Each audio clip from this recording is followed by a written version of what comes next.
گمشدہ کوئی بھی چیز، مال، سونا، انسان، گاڑی وغیرہ کوئی بھی چیز گم ہو گئی ہو، اس کے بارے میں چند وظائف پیش کرنے کی کوشش کروں گا۔ ایک بڑے کاغذ کے چاروں کونوں پر یا حق لکھ کر آدھی رات کو یا کسی بھی وقت دونوں ہاتھوں پر رکھ کر کھلے آسمان تلے کھڑے ہو کر دعا کیجیے۔ انشاءاللہ عز و جل یا تو گمشدہ فرد جلد واپس آ جائے گا یا اس کی انشاءاللہ خبر ملے گی۔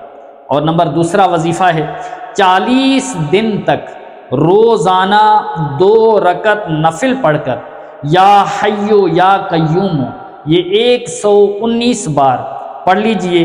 انشاءاللہ عز و جل بھاگا ہوا شخص واپس آ جائے گا۔ بڑا آسان وظیفہ ہے، 40 دن تک روزانہ 2 رکعت نفل پڑھنے ہیں۔ ویسے تو 5 وقتہ جو نمازیں فرض ہیں وہ تو پڑھنے ہی کیونکہ سب سے بڑا تعویذ، سب سے بڑا وظیفہ 5 وقتہ نماز ہے، ٹھیک ہے۔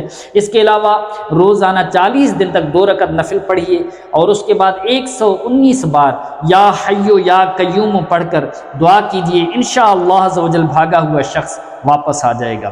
تیسرا وظیفہ سن لیجئے، اگر کوئی چیز گم ہو گئی ہو یا کوئی شخص غائب ہو گیا ہو تو لا الہ الا اللہ، لا الہ الا اللہ 1008 بار پڑھیے۔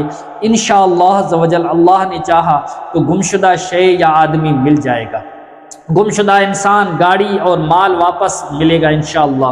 ایک اور وظیفہ بھی سن لیجئے، اللہ رب العزت کی رحمت پر مضبوط بھروسہ رکھتے ہوئے چلتے پھرتے وضو کے ساتھ بے وضو زیادہ سے زیادہ تعداد میں یہ پڑھنا ہے، یا رب موسیٰ یا رب کلیم بسم اللہ الرحمن الرحیم، یا رب موسیٰ یا رب کلیم بسم اللہ الرحمن الرحیم۔ یہ چلتے پھرتے پڑھتے رہیے انشاءاللہ۔ اسی دوران جو ہے چند بار درود پاک بھی پڑھ لیجئے، انشاءاللہ تعالی گمشدہ انسان، سونا، مال، گاڑی وغیرہ کوئی بھی چیز گم ہو گئی ہو اللہ پاک کی رحمت سے انشاءاللہ مل جائیں گے۔